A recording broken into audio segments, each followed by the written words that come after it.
Ono yewiri bafosi moloze w'emyaka 47 omutuuzi w'Ewandegeya wano mu Kampala eyatta omukago ne Sigala omwaka gwa 1984 nga n'okutuusa kati bali kalege.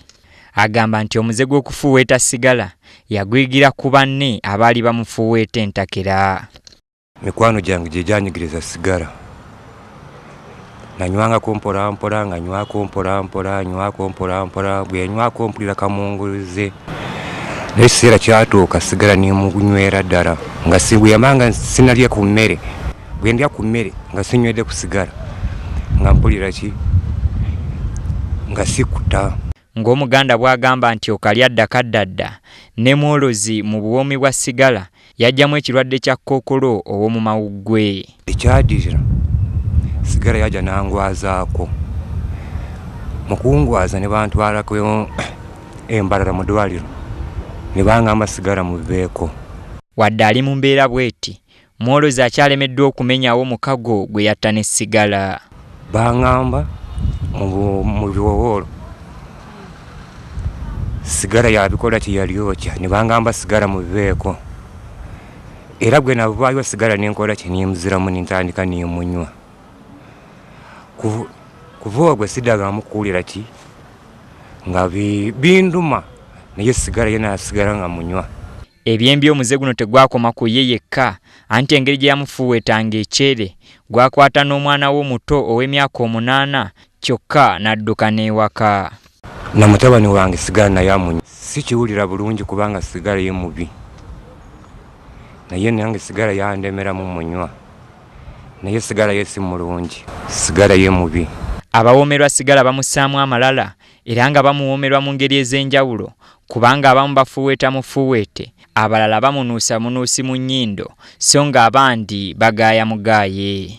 Nga kuno kw'ossa omulembe omujja ogwa shisha ogusinze okweyunirwa nnyo abantu nga muno bamunywera mu nseke.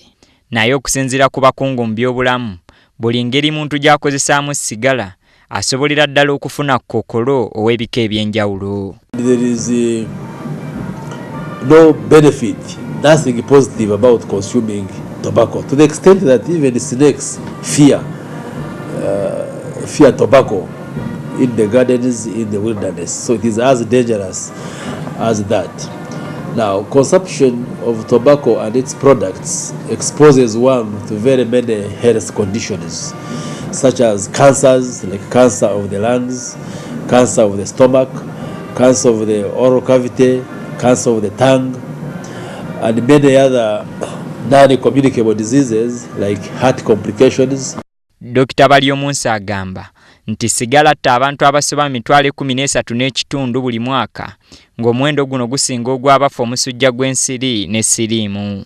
Tobacco kills more Ugandans than HIV/AIDS, TB and malaria combined, for instance, because the health complications that come with consumption of tobacco products are quite many and alarming.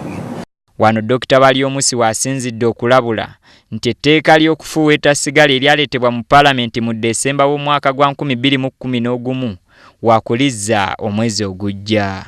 For instance, we are prohibiting sale and use of tobacco products by minors and these children, and also it reinforces the instrument which is already there that actually outlaws smoking in public places, which includes passive smoking. Ekyewuunyisa ku Sigala obukambwe bwe businga bukosa abo abasika omukka ogumuvaamu singa oli abeera alinaanye omuntu afuweeta Sigala.